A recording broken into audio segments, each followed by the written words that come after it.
For all the issues that the Clippers have with injuries, you have to ask yourself, what can they do? What do they need? Do they need to make a trade? Do they need to make any alterations in the lineup? Do they need to make any alterations on the team in regards to, how to help this team win? Now, they got a big win last night or should I say yesterday against the Atlanta Hawks. Very big win, very big team win, as a matter of fact. And when you think about that, it shows you how much talent this team has, that they can win games, they can string together games, and they can win games even without their superstar players. I mean, watching yesterday's game, a player like Amir Coffey comes out with 21 points. I think he was the leading scorer for the Clippers. And it just goes to show, their young players, how much talent that they have all around, and the depth of the teams that they have. They have a lot of depth. They have a lot of, all those things that, a championship team should have. They just don't have their superstars right now. And so, you ask yourself, can they continue doing this? Or, are they going to find ways to, win other games? Or are they going to make a trade? It's always been the question around the Clippers in regards to this season especially. Well, also in regards to last season also. But when you look at the team this year, without Kawhi and PG, a lot of things have to happen for this team. A lot of things have to go right for them to win a game. Either the other team has to be depleted on injuries or COVID, or the team has to just not take the Clippers serious for them to actually go out there and possibly, get a big win the way they did. And, they got a big win yesterday, not because the Hawks didn't take them serious, but they got a big win because they got contribution from a lot of people on the court. I mean, they had like at least 4 or 5 people in double figures, and that's what it's going to take for the Clippers to win. But in saying all that, as I said earlier, what is it going to take for them to win ultimately, or stay in the hunt of the playoff picture and allow them to take it to another level? Because what's happening is, you look at a lot of teams around the league, they're taking it to another level, or they're adding pieces to their team that put them on another level. When you look at a team like the Bulls, they had Zach LaVine at first. Now you add Lonzo and DeMar DeRozan. You look at a team like the Nets, of course, they played all year pretty much, with Harden and KD. Now they're adding Kyrie to the mix. The Bucks, they played predominantly all year injured. Now, Chris Middleton is getting his feet wet again. And then you see Drew Holiday, doing the same thing. While Giannis is, creeping up, if not taking the number 1 spot in the MVP voting. So, and then you look at the Lakers, of course, they got a big 3 when they get Anthony Davis back. And if they find a way to put it together, they're going to be a legit team.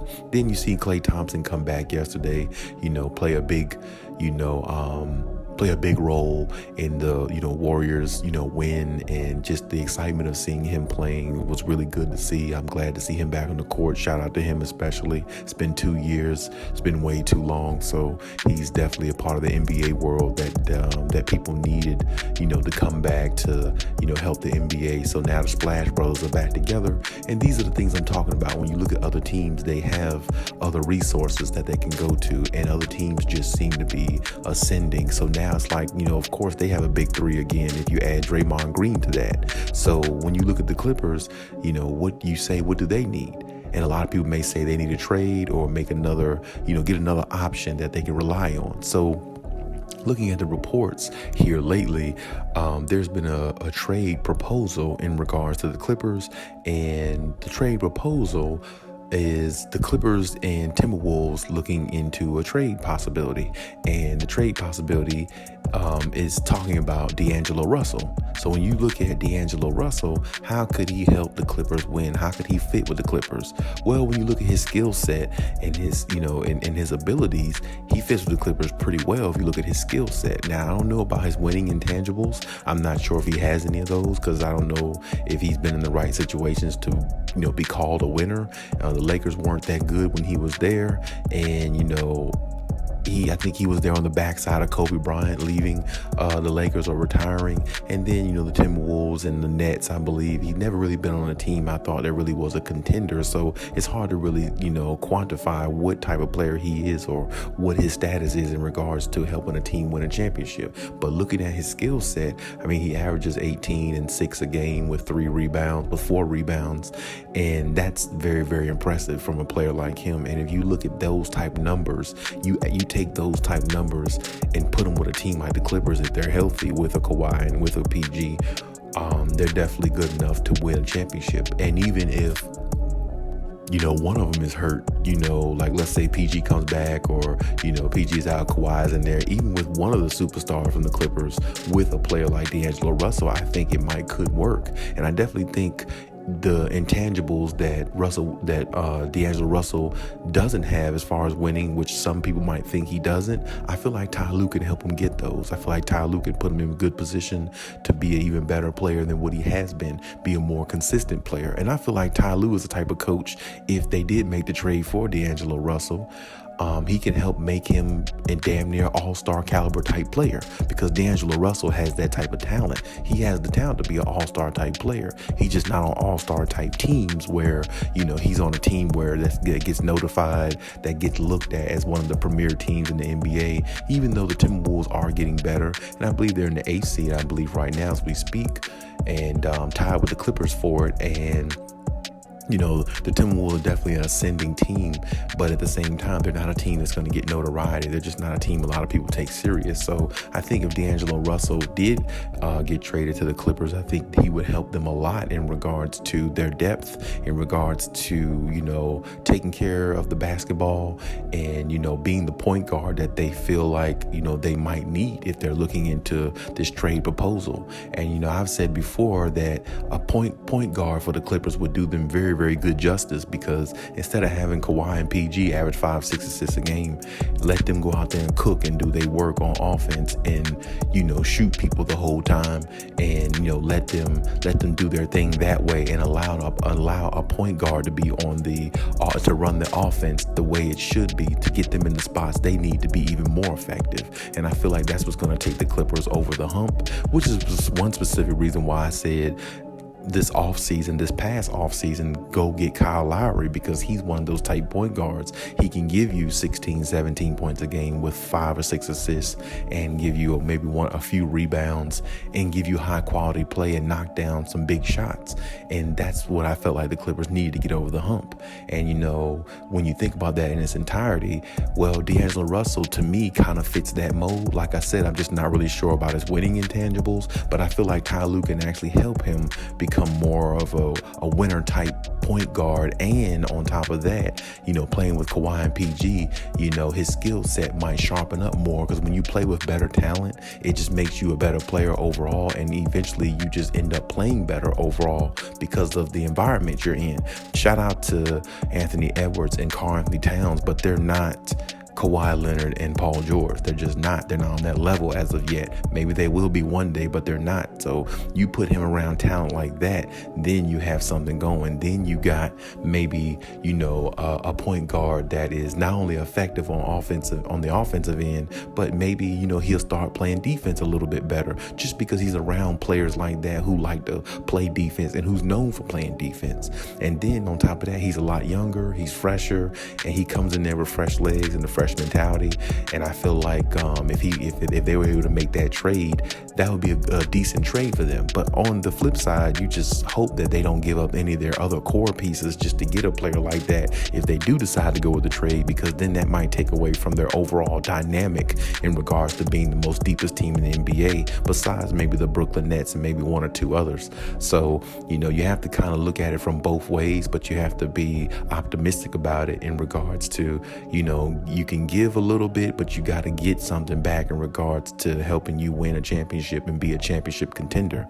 And I feel like D'Angelo Russell, I don't know if he can help them win a championship, but I would like to see how he could, implement his ways and his talents on the Clippers, because I feel like he would be a good additional piece. Because I feel like I said, I feel like he can get Kawhi and PG in their spots. He can control the ball. And then every now and then you can have Kawhi Leonard and Paul George, control the ball, take the ball off the court, and maybe, throw the defense off some that way. So to me, I think the Clippers will be better when Paul George, or Kawhi Leonard are getting 3 assists a game, 4 assists a game, rather than 6 or 7 assists a game. I just feel like that's not their game. And I feel like that's something that Ty Lue is putting on them that they really don't need to focus on, because they really need to have a third player and a point guard like that who can control the offense and let them do what they do. Almost like the Chicago Bulls. The Chicago Bulls got Lonzo Ball. He controls the offense, while Zach LaVine and DeMar DeRozan go out there and get 30 points apiece. And I feel like that's what's helping them win. They got their anchor, they got their controller in Lonzo Ball, who controls the offense, and the other two go out there and just dominate and kill teams with their offense and defense, I might say, also on the other end. And they're very effective at doing it, which is the reason why they have the number 1 seed or number 2 seed in the East, because they're allowing their players to play in their position and play it at a high level of the way they like to do it. And I'm telling you, if you let Kawhi Leonard not average 5, 6 assists or 6 or 7 assists a game, he'll probably give you more points per game. Instead of 26 points a game, he'll probably give you 28 points a game. Whereas Paul George might be giving you 25 points a game with 6 or 7 assists. If he was able to cut that down and not worry about the assists and allow a player like, D'Angelo Russell or whoever the point guard is to control the offense, then maybe he'll average 26 points a game, 27 points a game. See, now you have them playing the way they like to play, and that's where they're most effective, when they have the ball and they're able to actually go out there and score, because both of them are good at scoring. They are good on defense, but they're also really good at scoring, not passing. Passing is just something, a part of their game that you could add, not implement as in like what they need to do to help a team win a championship, because Paul George has never won a championship, but Kawhi Leonard has. And Kawhi Leonard has never been a passer in his whole career, but he's won 2 championships without being that. So this is what I'm saying. You don't need them to go out there and do things that they haven't done so far in their career. I mean, they can, if they give you 3, 4 assists a game, that's a good additional, piece to their game, but it doesn't need to be a part of their game in regards to a part of their offense that's going to make this team better. Because like I said, they're better at doing their own thing, which is scoring and getting assists additionally, not assists being a part of their offense and helping them play a lot better and make the team better as well. I just feel like if you allow them to do their thing and anything additional they give you, that's what you take as a positive. Because like I said, when you look at the Bulls, that's the way they're playing. Like I said, Lonzo Ball's doing the passing, not turning the ball over as much, getting his double-digit points, almost getting a double-double a game, and nearly a triple-double a lot of times. And like I said, Zach LaVine and DeRozan is doing their thing, and that's what the Clippers need to do. Get a point guard almost similar to D'Angelo Russell or somebody like that. I've said even Ben Simmons in the past, who can get them in their spots to let them do all the scoring and take the load off of them of trying to teach them to be a point guard rather than let them play their position naturally and flourish the way they're supposed to. And I believe the Clippers would be a lot better of a team, because now you're getting more out your superstars and you're not asking them to do too much in regards to which might be taken away from their game in other ways. And that's something that I feel like that can help them. So if you ask me, the D'Angelo Russell trade could be feasible. I'm not sure.